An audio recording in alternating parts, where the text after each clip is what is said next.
गणित की विषय के जो प्रश्न पत्र हैं उसको देखेंगे। उससे पहले मैं बताऊं कि आपको इस चैनल पे 2 वीडियो पहले भी मिल चुकी हैं, आप देख सकते हैं वहां से। इस प्रश्न पत्र में मैं वो चीज़ें बताने वाला हूं जो यूट्यूब पे किसी ने नहीं बताया होगा, कक्षा 8 मैथ के लिए या गणित के लिए। यहाँ देखिए फर्स्ट क्वेश्चन है, प्रश्न 1 है 2/7 गुणा में 0 का मान है। यानी आप 0 के साथ किसी को भी गुणा करोगे उसका उत्तर 0 ही आएगा। ठीक है, यहाँ चाहे 5 होता गुणा में 0 होता तो भी आंसर 0 होता। यानी गुणा किसी से भी वैल्यू से 0 से करोगे तो 0 ही आएगा। यहाँ हम बी लिख देंगे। इस प्रकार आपको वस्तुनिष्ठ प्रश्न मिलेंगे। ठीक है, सेकंड देखिए, समीकरण 3x - 1 = 14 में बायां पक्ष कौन सा होगा। देखिए अपने हाथ का उल्टी साइड होगी वो बायां पक्ष, और राइट साइड होगी वो क्या होगी, दाएं साइड। ठीक है, आप इसमें ये देखना कि पूछा है बाईं साइड कौन सी है, तो 3x - 1 ये बाईं साइड है, हमने ऐसे कैसे लिख दिया।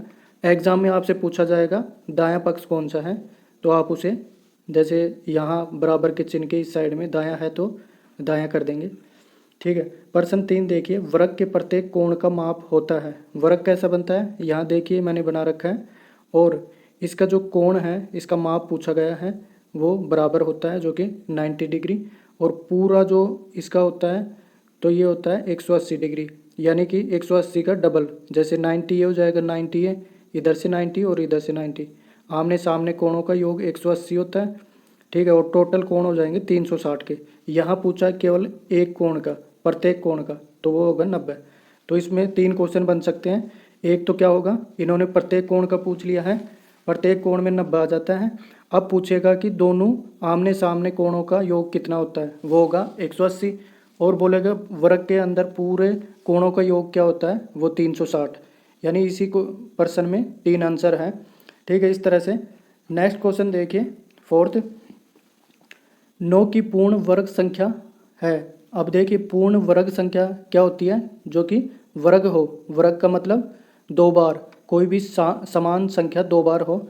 तो ये देखिए 9 की पूर्ण संख्या क्या होगी, 9 × 9, यानी सिमिलर 2 चीज़ें होनी चाहिए। अब 7 की पूछ ले तो 7 × 7 यानी 49, 8 की पूछ ले तो 8 × 8 ऐसे हो जाएगा। तो यहाँ आंसर क्या आएगा, 81। यहाँ डी हम यहाँ पे लिख देंगे। आपको एग्ज़ाम में ये पेपर इसी में लिखना है और सॉल्यूशन करना है, वो आप पीछे कर सकते हैं या साइड में कर सकते हैं। आपको केवल आंसर लिखना है और ये कोष्टक भरना है। ठीक है, फिफ्थ देखिए, संख्या 5 की घन संख्या होगी। अब देखिए वर्ग में क्या होता है, 2 बार गुणा होता है कोई भी संख्या, और घन में 3 बार। तो यहाँ हम 3 बार कर देंगे, 5 × 5 × 5, यानी कितनी हो जाएगी, 125। तो इसका उत्तर हो जाएगा 125। आंसर यहाँ सी कर देंगे, यहाँ हमने लिख दिया है। अब देखिए प्रश्न 6 देखिए, अंकित मूल्य माइनस विक्रय मूल्य बराबर बट्टा कहलाता है। ठीक है, ये हमने बट्टा क्यों भरा, क्योंकि अंकित मूल्य होता है मार्क्ड प्राइस, यानी कोई चीज़ है उसके ऊपर हाईएस्ट कुछ भी प्राइस लिख सकते हैं। जैसे कि हमारी पेंसिल की जो प्राइस है वैसे 5 रुपये है, लेकिन उसके ऊपर 10 रुपये भी लिखा होता है। ठीक है, 5 रुपये, कोई तो उसे 4 में बेचेगा, कोई उसे 5 में बेचेगा। ठीक है, तो 5 में बेच दिया और 10 रुपये उस पर था, बीच का 5 रुपये क्या बोला जाएगा, बट्टा। तो इस प्रकार इसका आंसर हो जाएगा बट्टा, और यहाँ हम आंसर लिख देंगे ए। ठीक है, उसके बाद देखिए एक पदीय बीजक व्यंजक है। यहाँ देखिए एक पद हो, मतलब सीधा सीधा दिख रहा हो, जिसमें एक्स वैल्यू हो या वाई भी होगा। यहाँ अगली बार 4y देगा तो वो भी एक पदीय होगा बीजक व्यंजक, यानी उसके अंदर एक पद है। इधर देखिए अपन, तो नेक्स्ट में जैसे बी है, यहाँ 2 पद हैं। 2 पद कौन कौन से, एक्स भी है और वाई भी है, तो 2 पद हो गए। ये भी 2 पद है, यहाँ पे भी एक्स और वाई है, 2 पद हो गए। यहाँ 3 पद है, एक्स वाई और जेड, तो ये तीनों पद हो गए। इस तरह से अगर ऐसे लिखा जाए 4x 3x और 5x, तो वो भी एक पदीय होगा। तो वहाँ पर आंसर यहाँ देखिए एक पद है, क्योंकि ये सारे जुड़ के क्या बन जाएंगे, 4 और 3 7 और 5 12, 12x हो जाएगा। यानी पद तो उसका x ही है, तो ये भी एक पद में ही गिना जाएगा। ये एक्स्ट्रा बता दिया क्योंकि कंफ्यूज करने के लिए इस तरह का आपको क्वेश्चन पूछा जा सकता है एग्जाम में। यहाँ देखिए 8 नंबर क्या कह रहा है प्रश्न, 0.000035 संख्या का मानक रूप क्या होगा। मानक रूप क्या होता है कि जैसे लास्ट में कोई भी संख्या है उसमें पहली संख्या के बाद में पॉइंट होना चाहिए। अगर हम यहाँ पर इस पॉइंट को उठा के यहाँ पे लाते हैं तो इसका सॉल्यूशन कैसे करेंगे हम, यहाँ देखिए मैंने बता रखा है, जैसे कि ये देखिए मैंने इसे उतार लिया कि 0.0000। अब मैं चाहता हूँ कि इस पॉइंट को उठा के यहाँ पे लाऊं, तो मैं इसमें ला रखा है, इस वाले में। जैसे पॉइंट यहाँ से मैंने हटाया तो 1 2 3 4 5 मैंने यहाँ पे लगाया, तो 5 0 मैं नीचे लिखूँगा। जैसे एक पॉइंट की जगह तो 1 लिख दिया मैंने, ठीक है। उसके बाद में इधर वाली संख्या जहाँ तक पॉइंट ना दिख जाए 0 0 लगानी है। तो यहाँ देखिए 1 2 3 4 5, ये 5 हो गई। तो इस तरह से लिखा जाएगा। अब क्या करेंगे, 10 की पावर 5 हो सकती है क्योंकि 5 0 हैं, ठीक है। ऊपर वाले के इस साइड की 0 की कोई मतलब नहीं है, तो ये ऊपर क्या बच जाएगा 3.5 ही, ठीक है। अब क्या करेंगे, जो नीचे ये वैल्यू है इसको ऊपर ले जाने के लिए क्या करते हैं, माइनस का चिन्ह लगा देते हैं 5 पे। तो ऊपर ले जाने से पहले यहाँ गुणा करेंगे और ऊपर ले जाने पे इस तरह से हो जाएगा। तो इस तरह हम इसे सोल्व कर लेंगे। या फिर आपको ये आंसर नहीं पता लग रहा तो इनको सबको सोल्व कर लो और आपको उत्तर यही मिलेगा, ठीक है। आप किसी भी प्रकार से इन्हें सोल्व करके देख लेना दूसरे पेज पे। आपको गलत नहीं करना है एग्ज़ाम में, टाइम भले ही लग जाओ, ये ऑब्जेक्टिव टाइप आपको सोल्व करने हैं, ठीक है। अब यहाँ मैंने बताया था कि 5 के आगे 0 का कोई वैल्यू नहीं होता। इधर मैंने बताया है कि ये जैसे 0 1 है 0 2 है, ये है तो 2 ही, लेकिन इनका कोई मतलब नहीं रहता।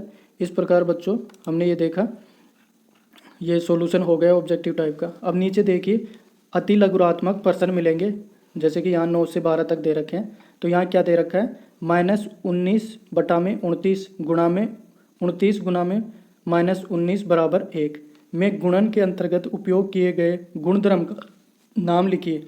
अब यहाँ देखिए -19 है, लेकिन इधर की साइड में -19 है, यहाँ 29 है और यहाँ 29 है, यानी एक दूसरे के अपोजिट है। तो इसे क्या बोलते हैं, गुणात्मक प्रतिलोम। ये शब्द है, इसी के नंबर है। आप इसे याद रखें कि एक दूसरे के गुणा में है और एक दूसरे के उल्टे हैं, यानी प्रतिलोम है। जैसे विलोम शब्द होता है उल्टा होता है, उसी प्रकार ये प्रतिलोम इसमें शब्द है। यहाँ देखिए समीकरण 5x + 9 = 5 प्लस में 3x को हल कीजिए।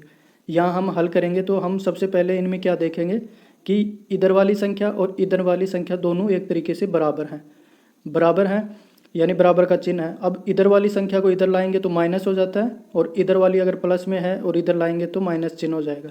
तो हम कोई भी एक संख्या को उठा लेंगे और इधर ले आएंगे। जैसे कि हमने ये लिख लिया, उसके बाद में 5x को यहाँ की यहाँ रहने दिया, इधर से 3x उठाया और चिन्ह बदला माइनस का और 3x इधर लिख दिया। बराबर का चिन्ह ऐसे के ऐसे है, इधर वाला जो 5 था उसको ऐसे कैसे लिखा, और ये जो प्लस का 9 था इसको इधर ले आए तो ये माइनस का हो गया। एक दूसरे उल्टे सीधे हो गए तो माइनस हो गए। हम इन दोनों को इधर उधर क्यों किया, क्योंकि इसके साथ x लग रहा है और इसके साथ x लग रहा है, इसलिए x वाली वैल्यू को एक साइड, बिना x वाली वैल्यू को एक साइड। तो ये इसमें से -5x में से 3x गए, 5 में से 3 गया तो क्या होगा, 2 बचेगा। यहाँ 5 में से 9 गया तो -4। -4 क्यों आया, क्योंकि देखिए 5 से पहले इधर कुछ भी नहीं है तो ये प्लस का है, 5 9 के पहले इधर माइनस है तो ये 9 का है। इन दोनों को सिंपली हम घटाते हैं तो 9 - 5 4 होते हैं, लेकिन चिन्ह किसका करें, चिन्ह करेंगे जो बड़ा वाला है। जैसे 9 बड़ा है तो इसका चिन्ह हमने लगा दिया। तो अब x यहाँ आ जाएगा। अब ये क्या होगा, इसमें से माइनस नहीं होगा, ये होगा नीचे की साइड में, क्योंकि x के गुणा में है। अगर प्लस और माइनस होता तो ये उठ के इधर आ जाता, लेकिन ये गुणा में है तो गुणा वाला नीचे चला जाएगा। तो ये देखिए x बराबर -4/9, तो इसका क्या हुआ, x बराबर -2, इसको काट देंगे और ये इस तरह से उत्तर आ जाएगा। उसके बाद देखिए क्वेश्चन नंबर 11 है, निम्नलिखित संख्याओं में प्रत्येक के घन के इकाई के अंक को ज्ञात कीजिए। यहाँ देखिए इसका घन करना है, घन मतलब इसको 3 बार, इसी वैल्यू को 3 बार लिखना है, और उनका जो पहला ये आ जाए गुणा में वही आंसर लिखना है अपन को। जैसे कि अपन ने मान लिया कि ये वैल्यू है, इसका पहला अक्षर 3 बार आएगा तो ये इस तरह से आएगा, तो घन होगा। घन का हमेशा ये हर बार गुणा होगा तो एक ही आएगा उत्तर, ठीक है। 7 है, 7 को 3 बार हमने लिख लिया, जैसे इन दोनों को गुणा किया हमने, 7 7 49, 49 का 9 आ जाएगा। अब 9 7 63, 63 का क्या आ जाएगा, 3 इसका उत्तर हो जाएगा। और वैसे भी 7 को 3 बार गुणा करते 343 आते हैं, तो 3 इसका इकाई का अंक हो जाएगा। इस तरह से अपन लिख लेंगे गुना कर करके। यहाँ देखिए प्रश्न 12 देखिए, भारती के पास 15 पेन है तथा मीनाक्षी के पास 45 पेन है, तो दोनों के पेनों का अनुपात ज्ञात कीजिए। अब यहाँ पर भारती लिख लो, उसके नीचे 15 पेन, यहाँ मीनाक्षी, उसके नीचे 45 पेन। ठीक है, अब इनको काट लो, 15 एकम 15 और 15 × 45। अगर आप सीधे सीधे यहाँ पर ऐसे भी लिख देते हो तो भी वो सही है, लेकिन आपको काटना है तो एक ये 5 से कट जाएगा, दोबारा काट लेना, या फिर 15 से काट दो, 15 एकम 15 और 15 × 45, 1:3 आ जाएगा। इस तरह बच्चों आप आंसर सोल्व कर सकते हो। अब देखिए लघुरात्मक प्रश्न दे रखे हैं 13 से 22 तक के। खंड ए है, यहाँ देखिए निम्नलिखित कथनों में को पढ़कर सत्यासत्य से उपयुक्त पर टिक लगाना है। जैसे इनमें से अगर सही है तो उसे सत्य लिखना है और गलत है तो असत्य। जैसे a⁴m गुणा b⁴m। अब बच्चों ये देखना कि आप एग्जाम के अंदर जो पावर सिमिलर होगी वो एक बार ही लिखी जाएगी, और नीचे वाला क्या है कि एक साथ लिखा जाएगा, अलग अलग है तो। और इनमें से दोनों सेम है तो एक बार ही लिख देना, लेकिन कोष्टक के बाहर। ठीक है, तो ये सही बात है। 10⁻24 में आधार का मान 24 होगा। यहाँ देखिए आधार कौन सा है, ये 24 है, तो ये गलत है क्योंकि ये तो पावर में है, आधार तो 10 है यहाँ पे, तो ये क्या है, असत्य है। यहाँ देखिए -5 -4 गुणा -5 -2 का मान -5 -6 होगा। ये सही है गलत है, अभी देख लेते हैं। दोनों कोष्टक के अंदर सेम चीज़ें हैं तो क्या होता है कि ऊपर वाले सीधे सीधे प्लस हो जाते हैं। ठीक है, बित्थर की जो भी संख्या सेम होगी तो ऊपर वाले प्लस हो जाएंगे, और अगर नीचे की अलग होगी तो ऊपर वाले क्या हो गए, कॉमन हो जाएंगे, सेम हो जाएगा। ठीक है, अंदर वाला तो सेम होता है तो ऊपर वाले सीधे जुड़ेंगे। तो यहाँ देखिए -5 तो सेम आ गया और ऊपर वाले जुड़ गए, -4 और -2 दोनों माइनस में है तो ऐड हो जाएंगे, यानी -6 हो जाएंगे। तो इस तरह से ये सत्य है। यहाँ देखिए 2⁵ डिवाइडेड बाय 2⁵ का मान 2⁵11 होगा। यहाँ बना के देख लो आप, पहले इस संख्या को नीचे ले आओ भाग में लाते ही ये माइनस का ये ऊपर आएगा तो प्लस हो जाएगा, तो ये क्या हो जाएगा 2⁵5 गुणा में 2⁵6, और ये दोनों ऐड हो जाते हैं तो ये क्या हो जाएगा 11। इस तरह बच्चों ये सत्य है तो हम सत्य के टिक लगा देंगे। उसके बाद देखते हैं कि प्रश्न 14 में रिक्त स्थानों की पूर्ति कीजिए। जो खाली स्थान है उनको भरेंगे। जैसे यहाँ पर 2 चीज़ें दे रखी है ऑप्शन में, इनमें से हमें सेलेक्ट करनी है। जैसे आयत का प्रत्येक कोण, आयत और वर्ग का दोनों को क्या होता है, समकोण होता है, तो यहाँ से हम ले लेंगे समकोण। आयत बराबर होता है, ठीक है। उत्तल बहुभुज के विकर्णों का कोई भी भाग बहिर्भाग में नहीं होता है, कि जैसे हम बोले कि इनमें से कोई भी कोण बाहर की साइड में नहीं होता है तो हम क्या बोलेंगे, बहुभुज है उत्तल, और उसके विकर्णों का कोई भी भाग, विकर्ण बाहर की साइड नहीं होता तो बहिर्भाग में नहीं होता है, अंदर की साइड ही होता है। पंचभुज के सभी अंतःकोणों का योग क्या होगा, जैसे 5 भुजा हम कर लें, ठीक है। जैसे 90 से गुणा करेंगे 5 को, 9 पंजू 45, 9 छक्की 54। तो इस तरह से हम देखेंगे 5 कोण होते हैं लेकिन उनकी साइड कितनी होती हैं आप देख लेना। और ये पंचभुज है ना, तो ये 540 होगा इसका आंसर, क्योंकि 360 तो 4 में ही हो जाता है, 5 है तो 540, ठीक है। समांतर चतुर्भुज के विकर्ण एक दूसरे को समद्विभाजित करते हैं। आप देख लेना कि ये जो डायगोनल है पैरेललोग्राम के, ये एक दूसरे को क्या है कि समद्विभाजित करते हैं, ठीक है, लंबवत नहीं करते हैं। उसके बाद प्रश्न 15 देखना, खंड ए का खंड ब से मिलान कीजिए। अब देखिए इनको सोल्व करके हम एक दूसरे को करेंगे। इन दोनों को गुणा करेंगे हम तो -4, इन दोनों को गुणा करेंगे, केवल एक ही चीज़ माइनस है, अगर इधर भी माइनस होता तो प्लस हो जाता, लेकिन ऐसी संख्या कौन सी है जो गुणा करने में माइनस आ रही है, केवल एक ही है, 7 चौक 28, इसे हम कर लेंगे। उसके बाद देखिए 8 दूनी 16 PQ आ जाएगा, ये इससे मिलान कर देंगे। यहाँ देखिए 4 तिये 12 P माइनस 8 तिये 24 PQ, ऐसा कौन सा आ रहा है, ये रहा, ठीक है। 20 P स्क्वायर का क्या हो रहा है, इन दोनों को गुणा करते हैं तो 20 P स्क्वायर ही आएगा। इस तरह बच्चों हम मैच कर लेंगे। उसके बाद देखिए और क्वेश्चन है, जैसे ये क्वेश्चन क्या है कि एक प्रकार से फेंटी हुई, कि हम ताश पत्तों को एक गड्डी में फेंटते हैं, कि एक गड्डी से एक पत्ता ताश यादृच्छिक रूप से निकाला जाता है तो ज्ञात करो। कि हम देखते हैं कि ताश गड्डी में से 52 पत्ते होते हैं, ये तो पता है कि टोटल 52 है, लेकिन उनमें से एक पत्ता हम निकाले तो उसकी प्रायिकता क्या होगी, प्रोबेबिलिटी क्या होगी। यहाँ देखिए प्रश्न पूछा जा रहा है, एक काला बादशाह प्राप्त करने की प्रायिकता, बादशाह कितने होते हैं, 2 होते हैं, और 2 बादशाह में से कोई सा भी निकल जाए, यानी दोनों एक निकलेगा, तो क्या तो एक काला आ जाए और एक दूसरे कलर का आ जाए, दो बादशाह में से, तो 2 में से 52, 52 में से 2 पत्ते निकलने की एक प्रोबेबिलिटी है, तो उसको काटेंगे तो 1/26 प्रायिकता हो जाएगी। लाल रंग का पत्ता प्राप्त करने की प्रायिकता कि जो 52 होते हैं उनमें आधे तो लाल होते हैं, जैसे 26 लाल होते हैं, तो उनमें से प्रायिकता क्या होगी 1/2 कि आधी बार तो 26 में से कोई आ जाए या आधी बार 26 में से नहीं आए। ठीक है, यहाँ देखिए इक्का प्राप्त करने की प्रायिकता, इक्के 4 होते हैं तो 52 में से 4 इक्के निकलने की प्रायिकता है, तो 4/52 लिखेंगे तो 1/13। ठीक है, उसके बाद देखिए लाल रंग की बेगम प्राप्त करने की प्रायिकता कि लाल कितनी है बेगम 2 होती हैं और 52 में से 2 निकलेंगे तो 1/26। इस तरह हम उसे कर लेंगे। यहाँ देखिए 17 नंबर का क्वेश्चन है, अभाज्य गुणनखंड विधि से 9604 का वर्गमूल ज्ञात कीजिए। अब गुणनखंड आपको किसी भी प्रकार से निकालना है। ठीक है, हमें पता है कि जो वर्गमूल होता है, ये जो 9604 ये संख्या, इसका वर्गमूल क्या होगा कि 2 वर्ग मतलब 2 होता है और घन मतलब 3 होता है, तो 2 के जोड़े बनाने पड़ेंगे। हम देखें इसमें भाग देते हैं तो 2 बार गया, फिर 7 से गया।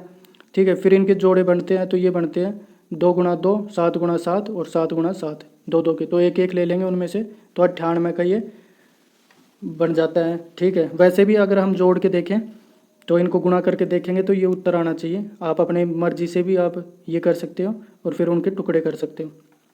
ठीक है, यहाँ देखिए किसी समांतर चतुर्भुज के 2 आसन्न कोणों का अनुपात 3:2 है। समांतर चतुर्भुज के सभी कोणों की माप ज्ञात कीजिए। अब देखिए ये समांतर है तो इनके 2 कोण कोई से भी ले लो, उनका रेशियो 3:2 है और दोनों का योग क्या होगा 180। तो हम क्या करेंगे 3x + 2x = 180। अब इनको जोड़ देंगे 5x, तो इस तरह से ये आंसर आ जाएगा 5x और इस तरह से 36 डिग्री आ जाएगा। पहला कोण क्या होगा 36 को 3 से गुणा करेंगे 108 और दूसरा कोण होगा 2 × 36 ये 72। ठीक है, इस तरह से इसे कंप्लीट कर लेंगे हम। यहाँ देखिए कि 12,000 रुपये का 2 वर्ष के लिए 10% वार्षिक दर से साधारण ब्याज और चक्रवृद्धि ब्याज का अंतर ज्ञात कीजिए। जबकि ब्याज वार्षिक संयोजित होता है, मतलब 1 साल में दिया जाता है। जैसे मूलधन हो गया, समय 2 वर्ष और दर हो गई 10। साधारण ब्याज का मूलधन, समय, दर और बटा में 100 होता है ये फॉर्मूला। और चक्रवृद्धि ब्याज का मूलधन 1 + दर बटा में 100 और ये समय, और यहाँ पर 12,000। ये हम सॉल्यूशन करेंगे तो यहाँ ये आएगा 12,000। इस तरह से सोल्व करते करते ये आ जाएगा। इसके अलावा दूसरा मेथड क्या है जो शॉर्ट ट्रिक है कि कभी भी हम देखते हैं कि पहला वर्ष चक्रवृद्धि और साधारण ब्याज का समान रहता है। जैसे कि इसमें 10% की दर दे रखी है, पहली साल इसका क्या ब्याज होगा, इसके 1 पॉइंट यहाँ लगाएं तो ये 10 हो जाएगा। 10% ये 100% है ना, 100%, तो इसका 10% 1200 हो जाएगा। फिर 10% 1200 यानी 2400 तो हो जाएगा साधारण ब्याज। और यहाँ पर 2400 से 2400 तो ये हो गया, प्लस में 1200 का 10% 120, तो इन दोनों का अंतर 120 आ जाएगा। ये इसका उत्तर हो जाएगा।